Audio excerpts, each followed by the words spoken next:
You don't want to go in there all by yourself, do you?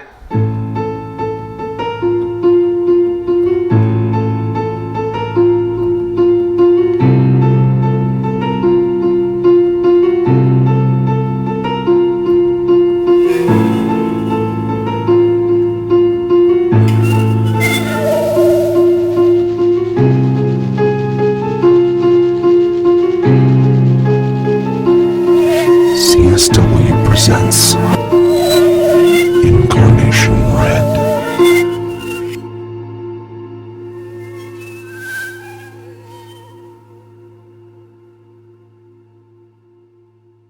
Episode 21. Mimic. I look into the mirror. The light in the bathroom is dim, with only the shower light on and the main one off. And in that half-light, I look at my reflection. I blink a few times, look around me. Why, I don't know why I'm in here. I don't remember coming here for any particular reason. I don't remember coming here at all. And the wall clock tells me that it's 4:04 in the morning, so there's really no reason I should be in here, except to stare at my reflection reasonlessly, watch it stare back. I must have sleepwalked. That's never happened to me, really, but it seems to be the case here. I turn back around, turn the light switch off, go back to bed. My house is large, and with just me to occupy it, it's every bit as empty. I don't have housekeepers or anything to tend to it. I just do it myself, which, in my current state of sabbatical, isn't hard to manage. I'd rather be alone anyway. I usually am. What friends I do have don't really come to visit, and with the snow piling up more and more these days, that doesn't seem likely to change. I don't mind. I think I prefer it. Just me and myself. My leave from work began almost a month ago, the result of personal motivation issues, as they put it on my record. Our HR rep suggested I see a therapist, and my boss pleaded with me to take some personal time. So here I am, taking personal time. Though I would hardly call it that.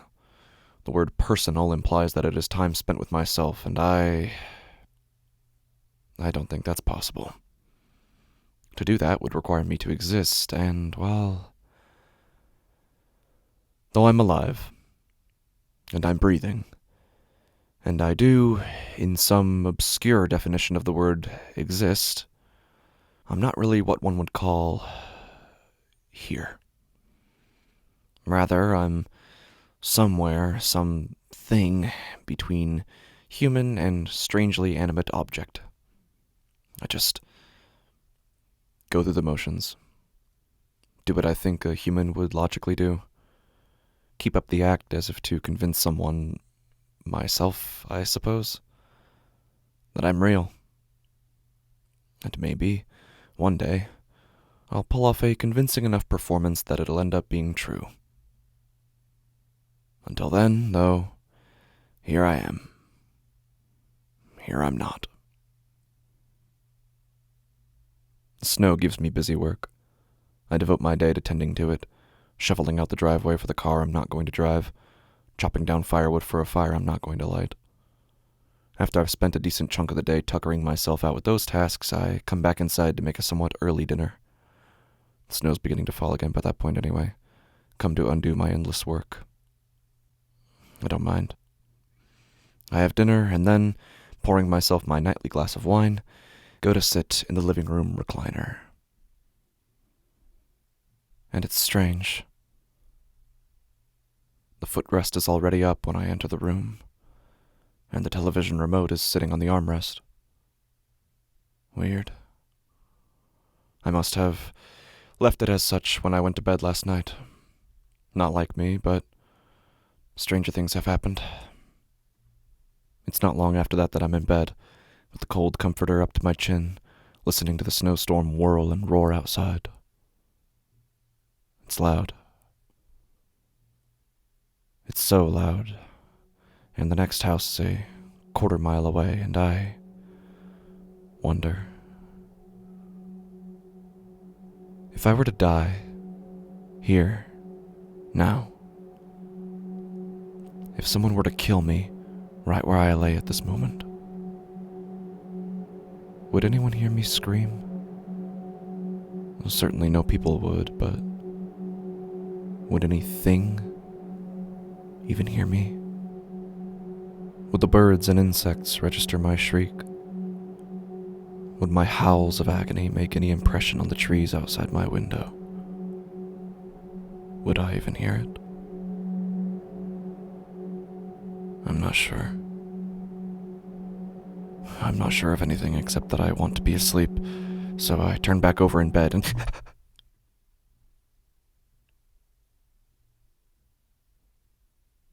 I stare at the covers beside me, but they're empty.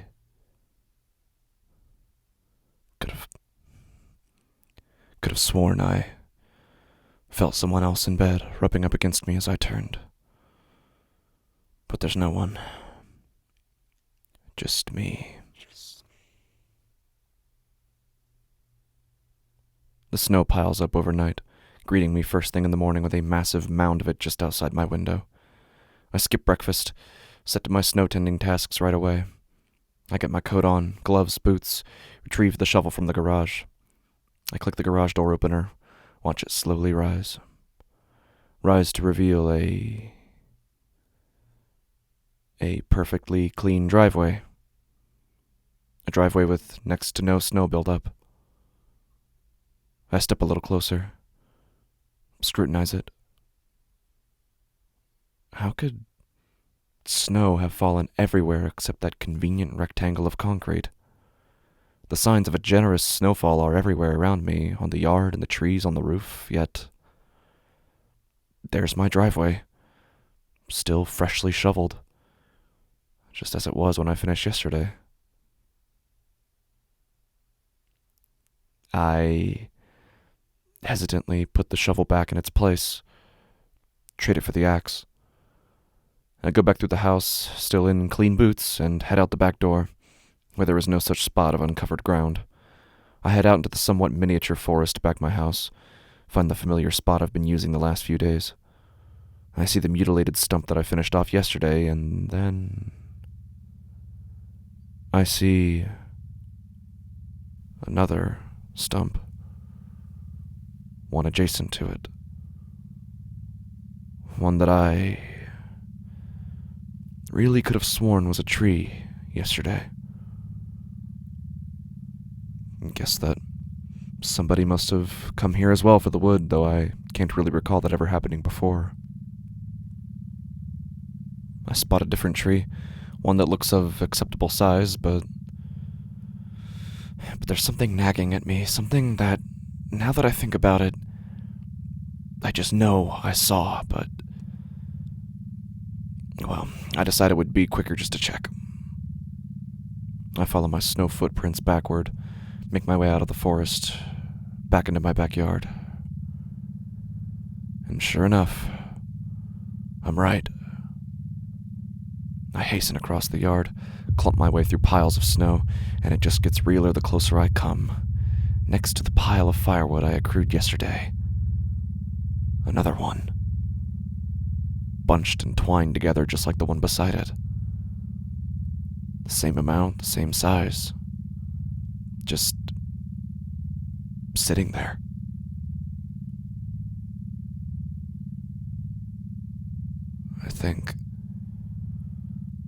I think surely I must have just miscounted yesterday, must have chopped more wood than I thought I had, and surely there must have been some kind of angle to how the snow fell, mercifully sparing my driveway, but no matter how it came to be, I suppose my outdoors responsibilities are taken care of.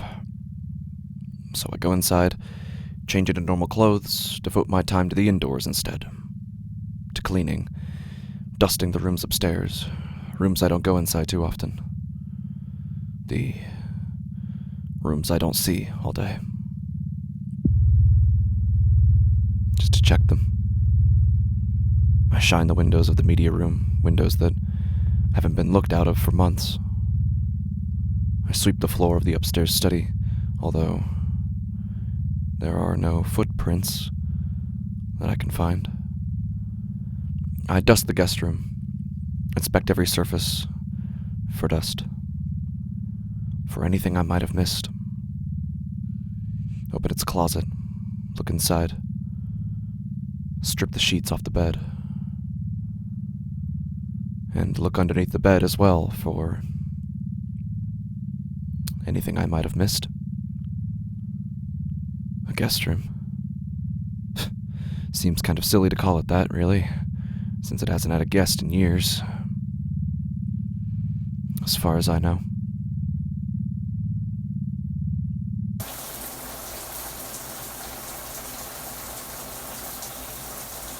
I take a quick shower. Just a quick shower. And before I know it, the house is all cleaned up, and I'm sitting at the table, alone, eating dinner. Alone. The way I prefer it. And then I'm finishing, pouring myself a glass of wine, and proceeding to the living room where a glass of wine has already been poured, placed on the coffee table, and the television is already on, live and glowing, and the recliner is already leaned back, its footrest already lifted, the remote on its armrest. Only, now that I look at it, the remote is facing the opposite direction, pointed backwards, and the television isn't set to a channel, just on white noise. And the wine, as I lift the glass, swirl it, study the liquid, the wine, it doesn't look like wine. Exactly.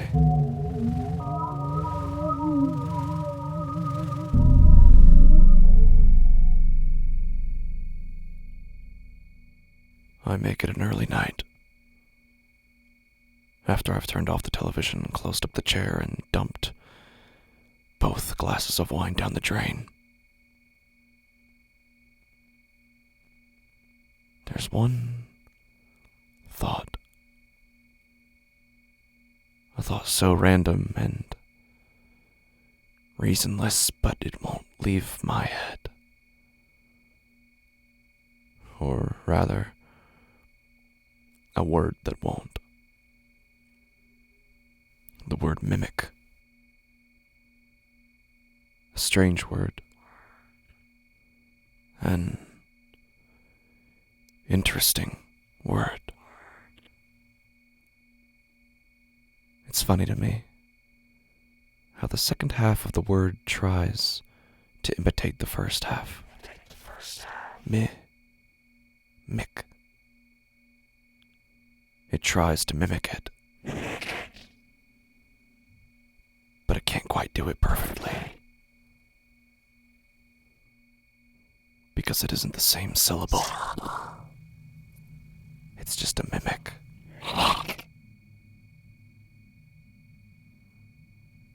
I turn over my shoulder in bed, study the room. It's so dark. Thought I heard something, but I turn back onto my side, pull the covers up closer to my chin. Listen to the snowfall.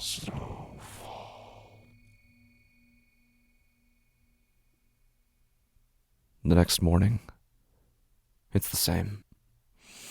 Practically a carbon copy of the previous day, I gather up the shovel to take care of the driveway, find it already shoveled out. Take up the axe to get some more firewood, but I don't even make it past the porch.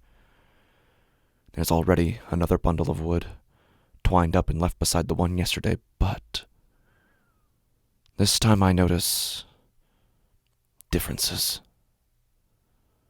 Not drastic, completely unnoticeable to anyone else, but they're plain to me. The driveway.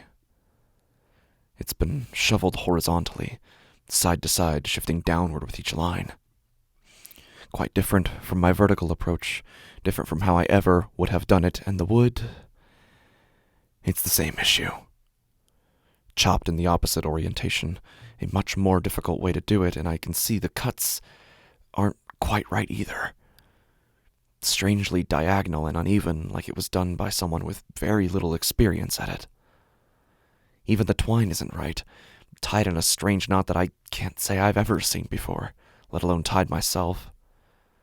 If it's even a knot at all. And then I even see, stretching out from the back porch, footprints. Deep and trudging footprints in the snow. Going out into the forest. Now I'm convinced. There's an intruder on my property. I don't have cameras installed anywhere in my house, and if there was some kind of sign of their presence other than these weird, counterfeit yard chores, I would have found it when cleaning the whole place yesterday. And another sweep of the house from top to bottom, attic to floor, still reveals nothing. I can't very well call the police and complain about someone doing my yard work for me, and so there's only one option I can think of. A neighbor of mine. A retired, older man who's lived in the area far longer than I have.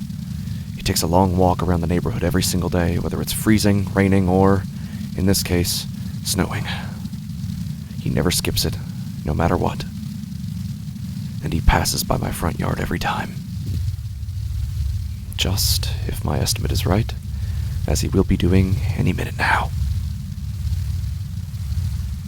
I wait at the dining room window, staring at the street, at the snow, at the perfectly yet imperfectly shoveled driveway. And then he's there. I rush out the front door, boots and coat already on, wave him down as I stumble across the snow-shrouded yard. I just don't want to go anywhere near the driveway.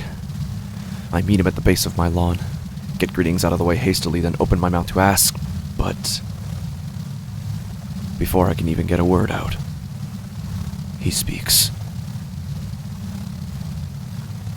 He tells me that I'm looking much better than I was yesterday. Much better. He wasn't going to say anything, but I really shouldn't be out doing so much yard work when I'm so under the weather. So ill. But I'm looking much better now. And my jaw looks like it's back to normal too.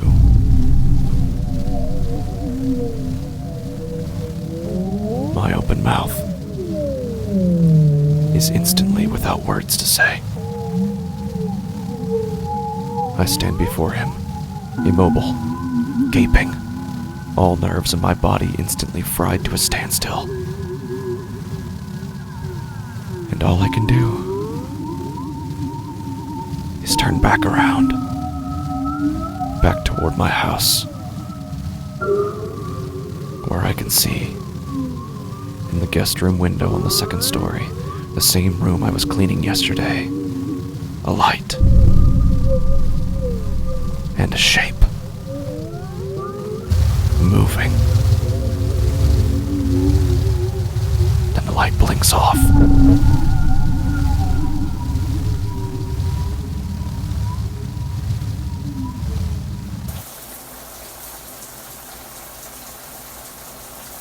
just taking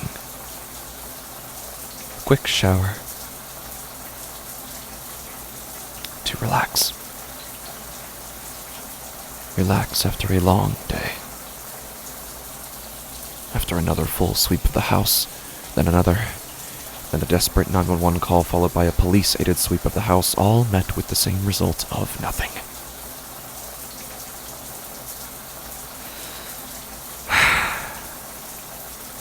Just need to relax.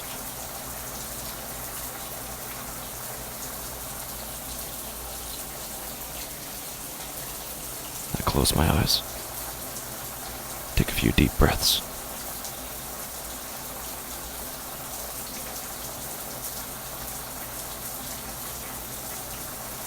I cup my hands, gather water, rub it into my face.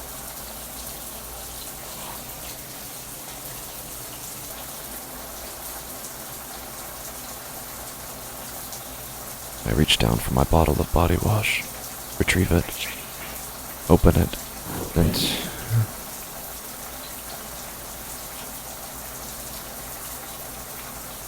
what? What was that?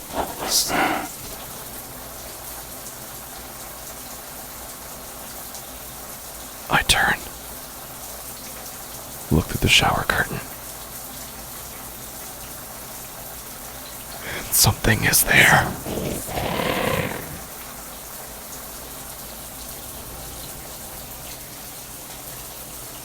I stand very still. I don't move. I slowly reach down, put the bottle back on the edge of the bathtub. I move my hand slowly toward the shower knob. Hold it.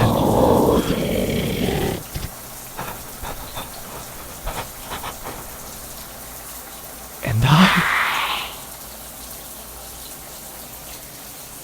turn it off.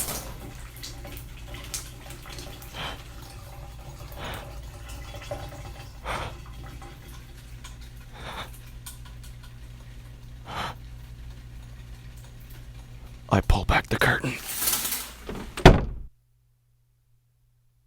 And the bathroom door hastily closes. I step out of the shower, turn toward the mirror, stare into my own wet face for a long, long moment.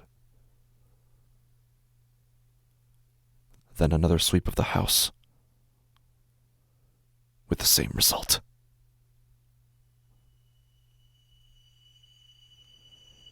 And yet, that night, somehow I'm not even surprised. When the chair is already reclined, and the wine has already been poured, and the television is already on, set to an actual channel this time, my usual one, in fact. All as I would have done it. And I don't even hesitate when sitting down in the chair, leaning back into the cushions, idly watching the TV. After all, this is exactly what I would have done. That's the point, isn't it? That's what it wants. It wants to do as I would do, to become a near flawless replica, to learn how to be me. And it's getting better at it.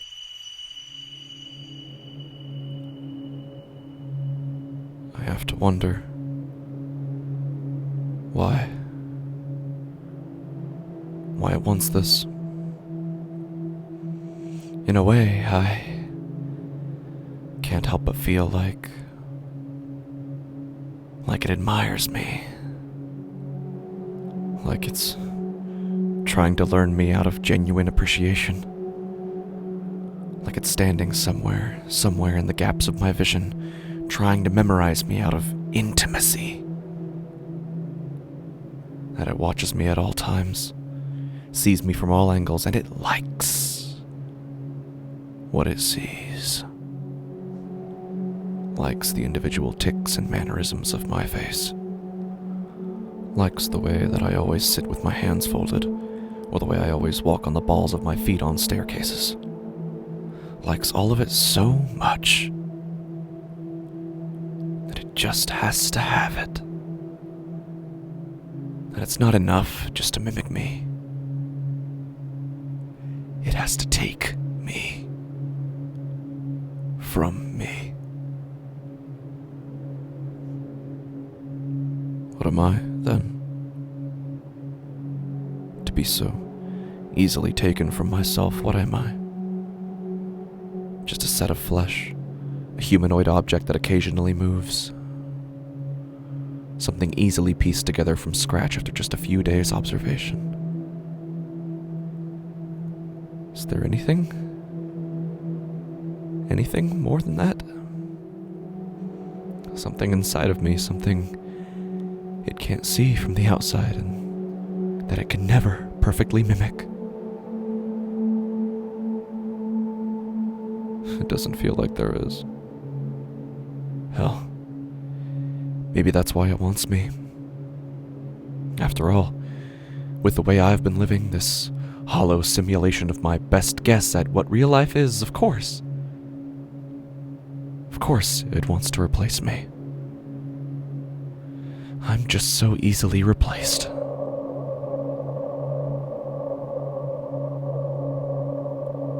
And I'm not surprised that night. Laying in bed. When it's there too. Beside the bed, just behind my turned shoulder. Mimicking me in the dark.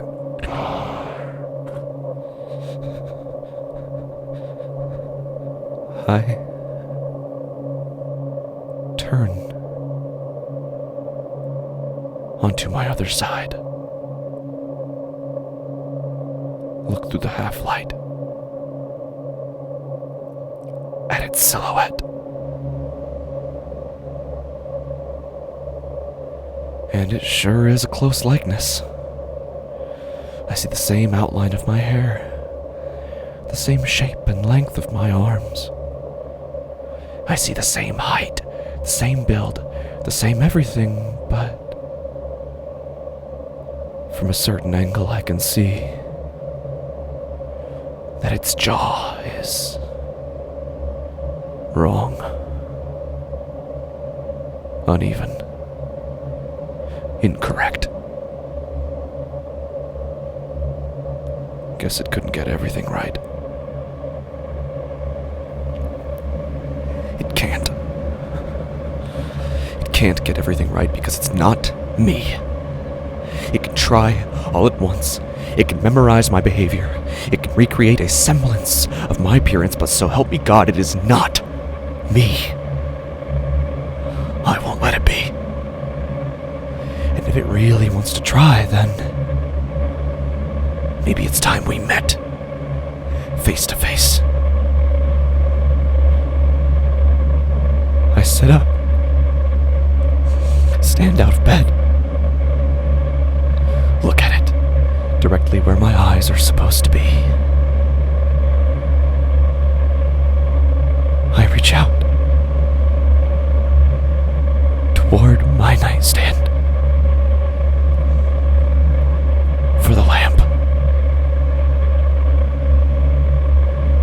I find the switch beneath the bulb, and I turn it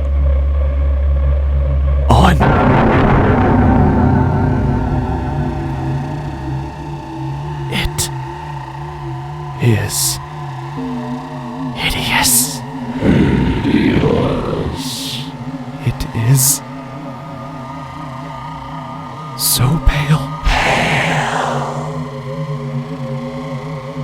lifeless and inorganic, like a mannequin of me. Its face is mine, or is supposed to be mine. But where the lower eyelids should be, there is nothing. Just bare eyeball like they had been removed. And the upper eyelid is sunken, sagging over the pupil, as blood that is too dark quietly weeps. From the lidless bottom. Its lips are a dark gray, still and unmoving. And its jaw. Its jaw looks absolutely nothing like mine, or anyone. Too wide and too bulky, it pushes the flesh out farther than a jaw is supposed to, stretching out the skin of the cheeks in a sallow, taffy-like deformity. It makes steady eye contact with me. And then it opens its mouth. The jaw falls, all at once, to a fully vertical angle, exposing a mouth full of teeth but without a tongue, dark as the blood still trickling from its eyes and beginning to drip quietly from the now open maw. It raises its hands, inserts its fingertips into the edges of the mouth, and breaks its jaw into place, pulling it back up to the rest of its face, never looking away from me. In fact, keeping its eyes carefully on my own jaw as it presses the flesh together, molds it with a sculptor's hands, then releases. And, as if to impress me, shows me the finished face. Well, I guess it can get everything right. It's me, isn't it? The thing I'm looking at. Is it not a more accurate likeness than my own reflection? Is it not just as fragmented, just as clumsily assembled, just as lifeless, yet somehow, at the behest of some cruelty between folds of selfhood, somehow animate? Just like me. Just like me. More like me, even. More than I am. Looking more and more like me the closer it gets, arms outstretched, its blood-stained face changing expression with its approach, shifting eyebrow, mouth, and newly grown eyelids to form the very same horror that I wear on my face, mimicking my terror perfectly. Maybe, just maybe, it even feels it too. Just like me.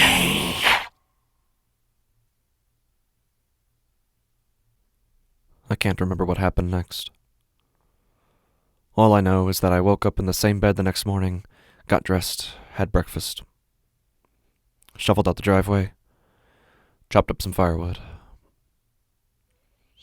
The way I normally do it. Chopping in the orientation I always chop in. Tying the knots how I usually tie them. Shoveling in a vertical pattern the same way I've always done it. And I'm not sure. I'm not sure which one I am. I'm not sure which one would be more accurately called real. I'm not even sure of what the difference is anymore.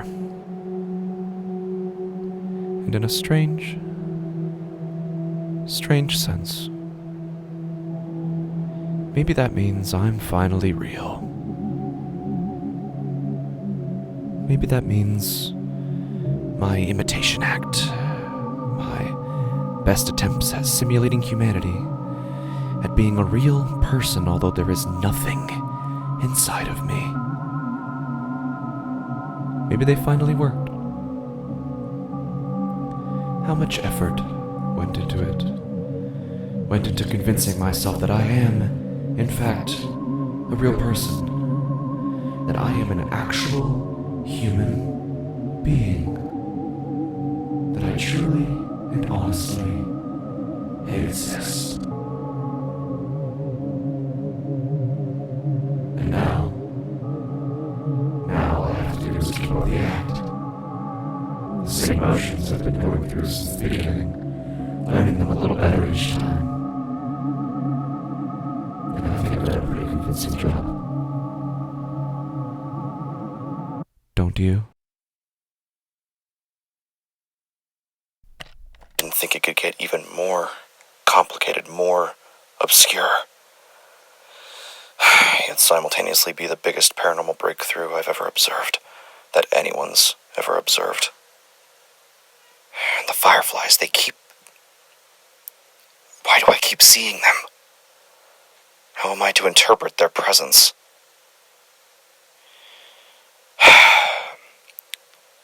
Let me regroup, collate everything that's happened since their first arrival, and explain it in more detail.